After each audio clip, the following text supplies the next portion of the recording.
L'exposition est presque prête, les dernières œuvres sont déballées. Elles arrivent droit d'un musée allemand. Quand la boîte s'ouvre, il faut reconnaître que c'est un peu perturbant. Ceci n'est pas un corps, mais ça y ressemble fortement, tant la sculpture que l'histoire qui est derrière. Pour ce cow-boy, cette technicienne de surface ou ces travailleurs.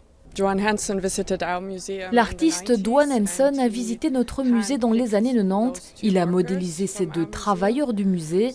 L'un d'eux était un travailleur occasionnel, l'autre le concierge. C'est drôle de l'installer à chaque fois et de le connaître personnellement. Et ce sont leurs vrais vêtements.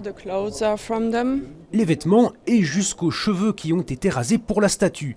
Bienvenue dans le monde de l'hyperréalisme, un mouvement né aux États-Unis dans les années 60 en opposition à l'abstrait. Mais n'allez pas comparer ces œuvres avec les fameuses statues de célébrités en cire. Exemple avec ces trois bras tendus, cyniquement nommés Ave Maria. Il y a trois bras qui effectuent un salut nazi, qui sont accrochés au mur un peu comme des trophées de chasse.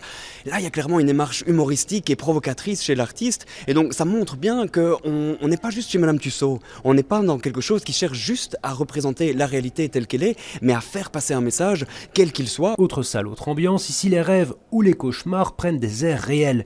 Ils en deviennent parfois dérangeants. Et ici, on joue sur les tailles, le résultat est saisissant. Normalement, un bébé, c'est tout petit, ça invite vraiment à être pris dans les bras comme ça. Et là, il l'a réalisé de manière gigantesque. Et donc, la sensation créée chez le visiteur est complètement différente. Tout comme d'autres artistes qui vont réaliser des œuvres beaucoup plus petites, beaucoup plus intimes, et qui là aussi vont créer un sentiment, une sensation encore autre. Une expo en 6 salles qui se termine avec l'hyper-réalisme poussé à son paroxysme grâce à cette fameuse chaise d'Erwin Wurm. C'est le spectateur qui devient l'œuvre. Et pour être honnête, on n'aura pas résisté à la tentation de cette étonnante transformation.